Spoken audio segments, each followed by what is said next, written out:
I've been teaching preschool for 16 years now, and I'm a mom of 5 children. I'm going to be sharing with you the top 5 things you should be doing with your child before they go to preschool. And it might not be what you think. Letters and numbers are great, shapes and colors, of course, but not that. Tip number 1, give your child experiences. Experiences are how your child learns about the world around them. It's what gives preschoolers the symbolic thought to be able to interact with dramatic play. When they're playing and pretending, they have to draw from the experiences that they've had in their lives. So take them to the zoo, let them play in the mud, go to a baseball game, anything at all that gets them learning about the world around them. When you're outside of your day-to-day environment, you're always going to be learning new language and vocabulary as well. Which leads me to tip number 2, and I'm sure you've heard this before, but this is probably the most important one. Read to your child every night. There's something called the 30 million word gap, where children who haven't been read to or haven't had those experiences have heard 30 million less words by the time they turn 4 years old. Vocabulary and language are very closely connected to reading and academic success. The importance of talking with your child and reading with them and asking questions when you read cannot be stressed enough. So if there's only one thing you do on this list, read to your child every night. Tip number 3, let them be bored.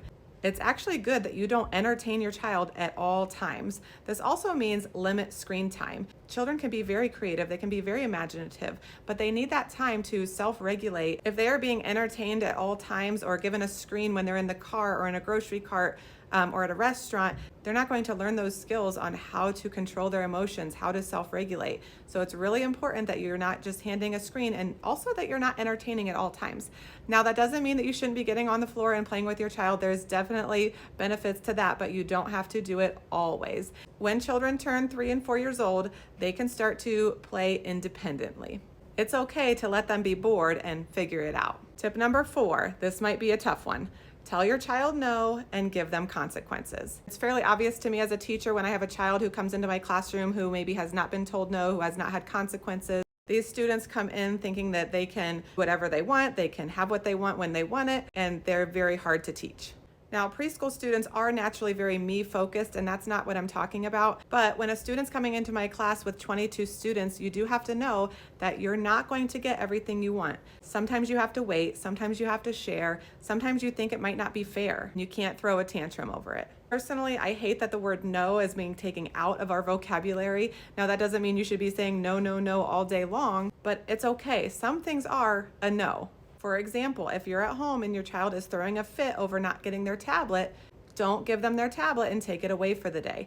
That's an example of how a consequence can match an action. An example of this at school is in our classroom we have free choice centers, but you can clean up and go to a new center whenever you want. But it's your job to clean up before you move to a new center. I had a student that really loved the block center, but every day he would leave it a giant mess. And so I told him, if this happens again, you're not going to be allowed back in the block center tomorrow. And so it took about 2 times before he realized I was serious, and he would beg, please let me go back in the back block center. I promise I'll clean it up.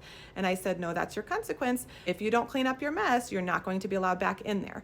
And so after those 2 consequences that he got the rest of the year, that was his favorite center, and he cleaned it up for me. Tip number 5 is all about fine motor. Those are the small muscles in a child's hands. It's really important that these muscles get strengthened before a child learns to write. So my favorite fine motor activity is actually Play-Doh. They're squishing and squeezing and pressing, really working those muscles. This is also one of my favorites. It's called Theraputty. And actually the pink color I think is perfect for preschoolers. They have different consistency depending on the color. But I love to hide gems in there. You can also string beads, put Cheerios over noodles. You can practice scissor skills, use hole punchers. Anything at all that you're using those small muscles in your hands is really important to work on before coming to preschool. Okay, and I know I said 5 tips, but I'm actually going to give a bonus, number 6, because it's so important. Number 6 is self-help skills. This means potty training. If you have a typical child, you really should be potty training them and having them be independent before they come to preschool. I promise you, your preschool teacher will thank you for it. But zipping their coats, putting on their own clothes.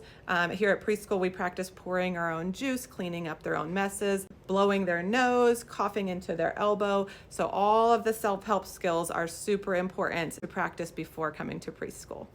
I hope this helps.